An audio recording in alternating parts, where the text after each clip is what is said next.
कि former prime minister Sheikh Hasina फिर से पब्लिक के सामने आने वाले हैं। और सबसे इंटरेस्टिंग बात यह है कि उन्होंने इसके लिए 5 अगस्त के तारीख को ही चुना है।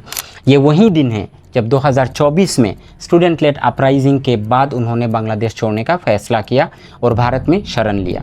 5 अगस्त के शाम को 6 बजे नई दिल्ली के फॉरेन कॉरेस्पोंडेंस क्लब में Sheikh Hasina virtual press conference को एड्रेस करेंगी। इस इवेंट को लाइव स्ट्रीम भी दिखाया जाएगा। उनके साथ उनके बेटे साजिद वाजिद जॉय, बांग्लादेश के former education minister Muhibul Hasan Chowdhury Naufal और आवामी लीग के कई सारे सीनियर लीडर्स शामिल होंगे। लेकिन सवाल सिर्फ इतना नहीं है दोस्तों कि शेख हसीना मीडिया से बात क्यों कर रही है। असली सवाल ये है कि इस प्रेस कॉन्फ्रेंस का टाइमिंग इतना इम्पोर्टेंट क्यों माना जा रहा है।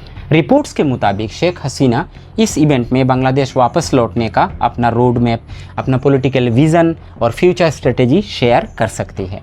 कुछ दिन पहले AFP को दिए गए एक इंटरव्यू में शेख हसीना ने बताया, मुझे पता है मुझे गिरफ्तार किया जा सकता है, जेल भी भेजा जा सकता है या मेरी जान भी जा सकती है, फिर भी मैं वतन वापस जाना चाहती हूँ क्योंकि मेरे लोग मुझे बुला रहे हैं। लेकिन बांग्लादेश की तारिक रहमान सरकार का स्टैंड बिल्कुल अलग है। बांग्लादेश के लॉ मिनिस्टर ने साफ कर दिया है कि अगर शेख हसीना वतन लौटती है तो उन्हें तुरंत अरेस्ट कर लिया जाएगा क्योंकि उनके खिलाफ बांग्लादेश में कई सारे लीगल केसेस ऑलरेडी चल रहे हैं और उनकी वापसी को लेकर सरकार का स्टैंड काफ़ी सख्त हो सकता है। अब यहाँ से कहानी और भी इंटरेस्टिंग हो जाती है।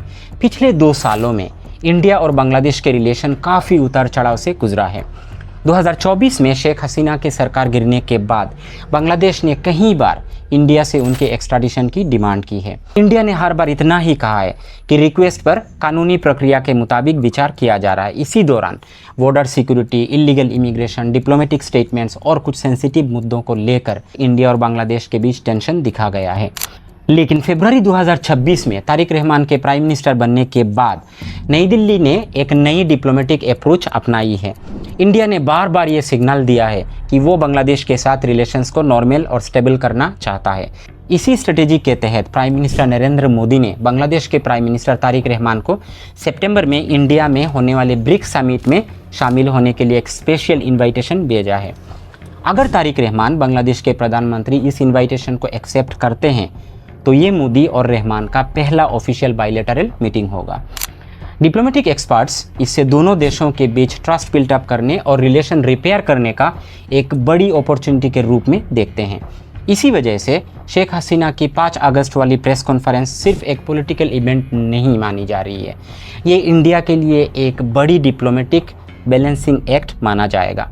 एक तरफ नई दिल्ली बांग्लादेश की मौजूदा सरकार के साथ रिलेशंस को और मजबूत बनाना चाहता है और दूसरी तरफ शेख हसीना भारत में मौजूद है और अब वहीं से अपनी पॉलिटिकल कमबैक की अनाउंस करने जा रही है।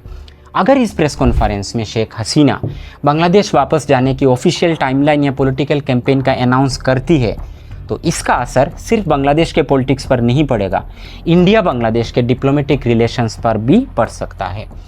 अब सबकी नज़र 5 अगस्त के ऊपर रहेगा दोस्तों। क्या शेख हसीना वाकई बांग्लादेश वापस जाने की डेट अनाउंस करेगी? क्या उनकी वतन वापसी से बांग्लादेश की पॉलिटिक्स में एक नया चैप्टर शुरू होगा?